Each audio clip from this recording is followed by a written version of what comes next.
Every country on earth is in debt. Rich nations, poor nations, democracies, dictatorships, winners of wars, losers of wars. So, here's the question nobody can answer directly. If everyone owes money, who exactly are they paying?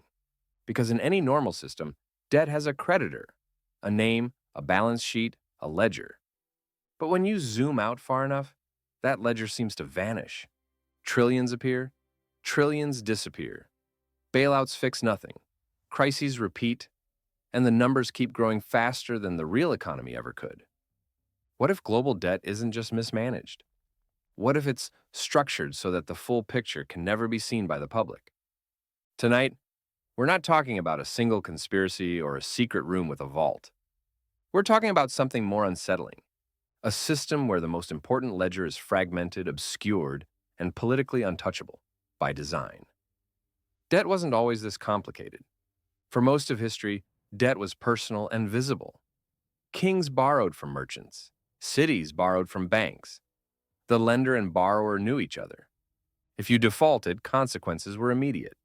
But the modern financial system didn't emerge from simplicity. It emerged from war. In the 17th and 18th centuries, governments discovered something powerful. They could borrow enormous sums if debt was spread across the public and guaranteed by future taxes. This gave rise to central banks, sovereign bonds, permanent national debt. The Bank of England didn't just stabilize money. It normalized never paying debt off, only rolling it forward. That idea changed everything. Debt stopped being a temporary emergency tool and became a permanent feature of governance. But visibility was still intact. Governments published ledgers. Debt levels were limited by gold, silver, or reserves. Then came the 20th century, and the ledger began to disappear. The first major break came during World War I. Next, countries suspended gold convertibility to fund war spending. Debt exploded, inflation followed. After the war, attempts to restore the old system failed. Then came the Great Depression. And finally, World War II. Out of that chaos came Bretton Woods, a new global financial order. The US dollar became the world's reserve currency.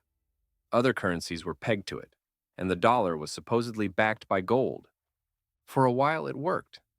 But here was the problem no one wanted to admit. The system required the US to run deficits so the world could have dollars, while also pretending those dollars were scarce. By the late 1960s, foreign governments held more claims on US gold than the US actually had. The ledger no longer balanced. In 1971, the US closed the gold window. No announcement of collapse, no emergency broadcast, just a sentence. And just like that, money was no longer tied to anything real. From that moment on, debt could grow without a physical limit. And the ledger? It became theoretical. Once money became fiat, debt stopped being constrained by reserves. Banks no longer lent existing money.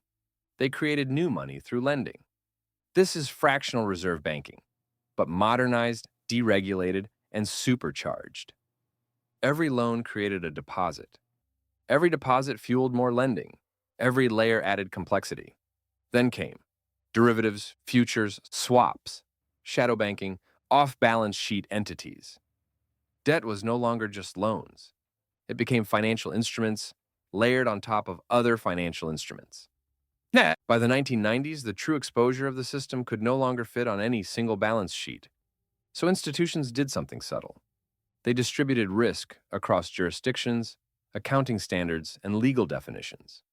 The ledger wasn't destroyed. It was shattered into pieces. No single regulator, no single country, no single database.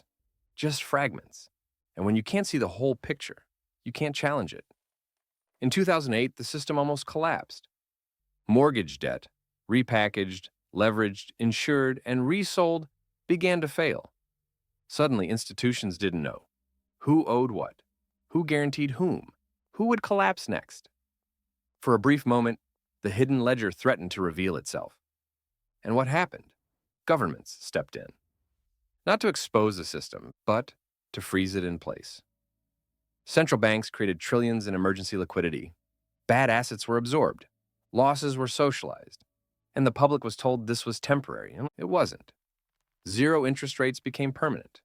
Quantitative easing became routine. Balance sheets ballooned beyond anything in history.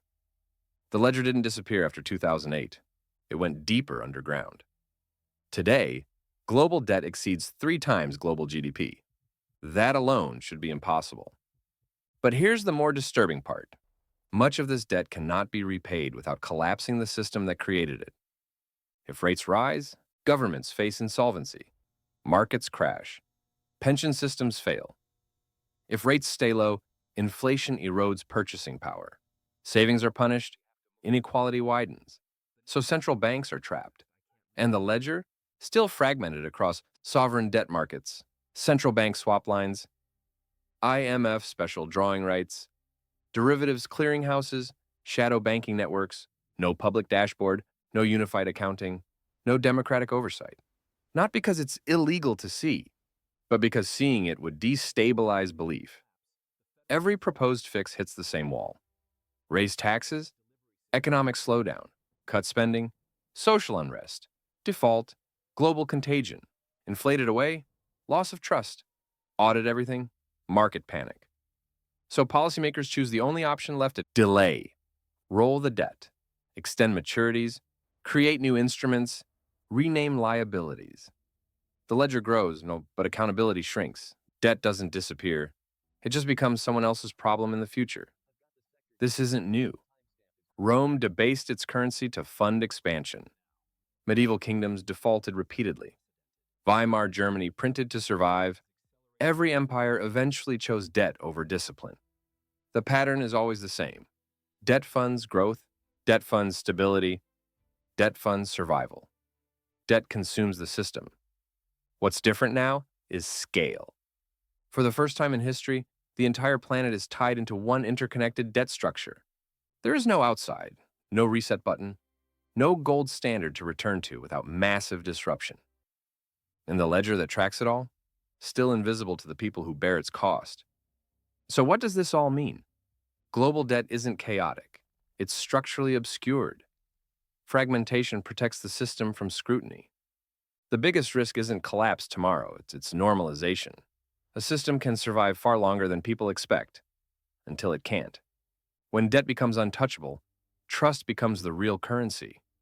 And trust, once broken, doesn't recover quietly. The hidden ledger isn't a book locked in a vault. It's a system designed so no one can ever see the whole picture at once. And maybe that's the most dangerous part.